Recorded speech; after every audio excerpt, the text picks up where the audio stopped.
Hello children. In the last class we had started organization of data and we had already completed some part of it. So today we will continue that chapter. Okay bachas.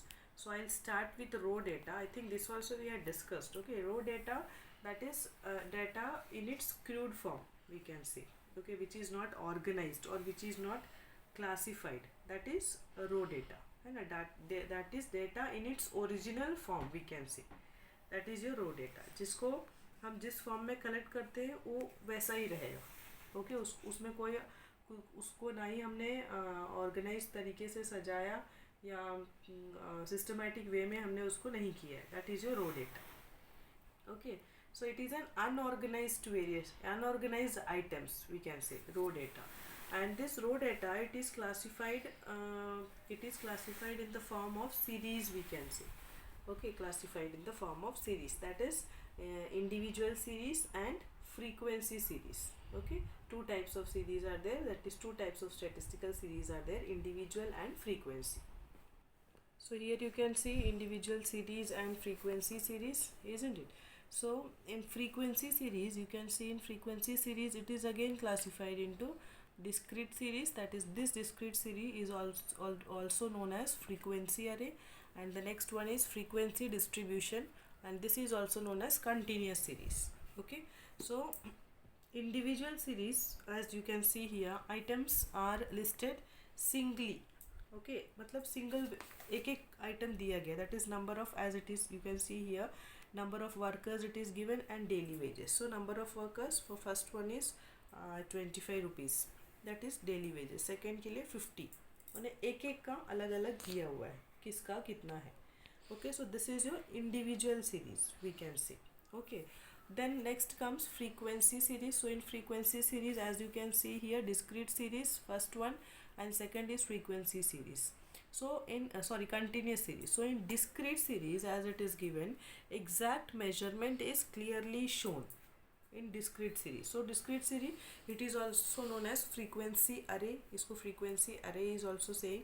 And in this what happened कि data का जो exact measurement है वो clearly दिखाया जाता है, जैसा कि हमने in the individual series we had seen. ठीक है, clear तरीके से दिया हुआ है. So number of workers here also, as you can see, first here in the example you can see it is given the frequency array of the size of the household. So here size of the household is given 1 2 3 4 5 it is given, and number of household, that is this one is your frequency.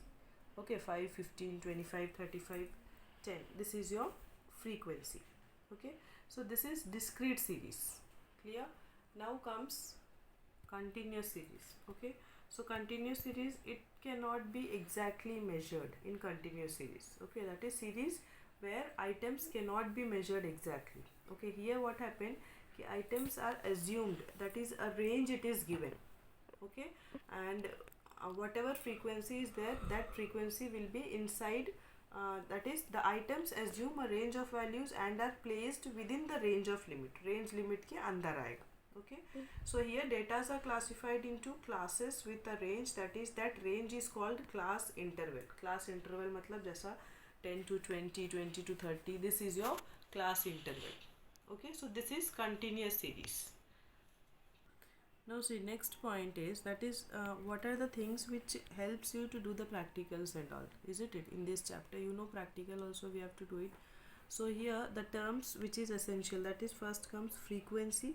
Frequency, everybody you all know, that is it is number of items which occurs repeatedly, that is or repeat itself in the series, that is your frequency. Number of values in a particular class, we can see here as it is given in the example. Okay, 10 has occurred 4 times. 4 times means जैसा हमने raw data collect किया, isn't it? In this, yes, I am saying raw data collect किया many times. Okay, so there 3 4 10 9 8 3, बहुत सारे data हमने collect किया. Okay, उसी data में देखना कभी समटाइम्स इट हैपेंस कि 9 जो है वो 4 टाइम्स आ गया है ना, 8 जो है वो 6 टाइम्स आ गया. तो how many times it is coming, 6 है ना. 10 जो है वो 8 टाइम्स आ गया. Okay, so the frequency of 10 we can say it is a 4. कितने टाइम्स वो आया, that is your frequency. Okay, next comes class frequency. So class frequency means what? We can say number of values in a particular class. Okay, number of values in a particular class, that is your class frequency. As it is given here, if there are 4 students securing marks between 10 to 15, then 4 is the frequency corresponding to the class interval 10 to 15. Understood? So that is your class frequency. ठीक है, इस class frequency में एक और आता है class width term.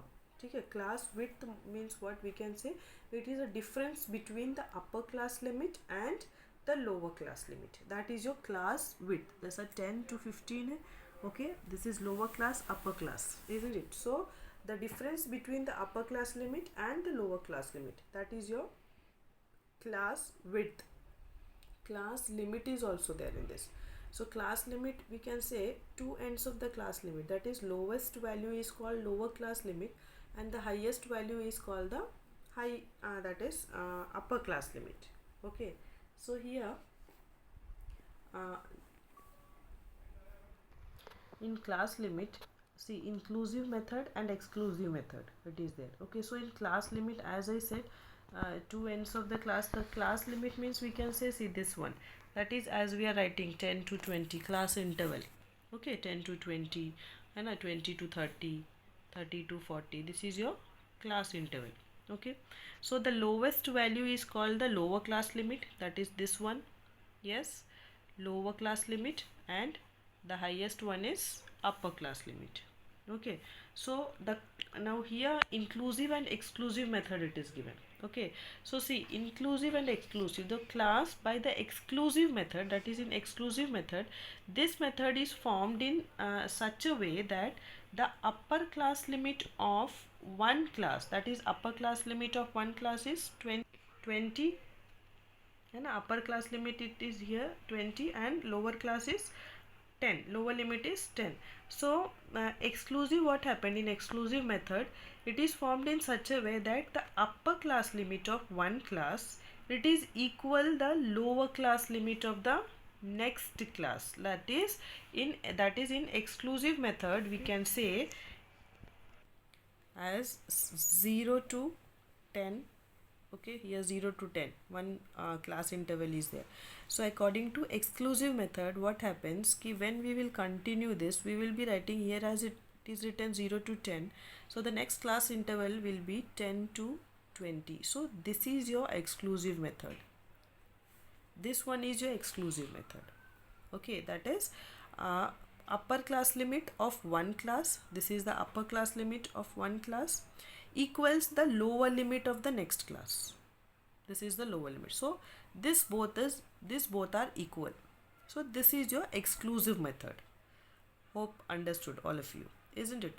Now comes inclusive method. Now in comparison to exclusive method, if we see, the inclusive method does not exclude the upper class limit in a class interval, it includes the upper class in a class, that is both the class limit are the part of the class interval. Okay, here what happens, it is equal 10 and 10, that is this first one's upper class is equal to the next one's lower class. Rather in inclusive method, what happened, see, as this is the example of exclusive method. Okay, and in inclusive method what happens, if it is given 0 to 9, okay, so in first one is it is given 0 to 9, then in second class interval what happens, this 9 will not be there, we will just continue it, that is 10 to 19. Okay, this both will not be equal. Okay, continuation will be there. So this is inclusive method and this one is exclusive method. I hope it is understood all of you. Okay, so exclusive series is that series in which every class interval excludes items corresponding to its upper limit, and inclusive series is that series which include all items up to its upper limit.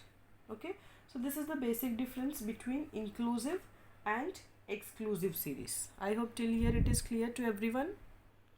So go through it, bachas, once again in your book, from your book. Okay, it will be more clear to you.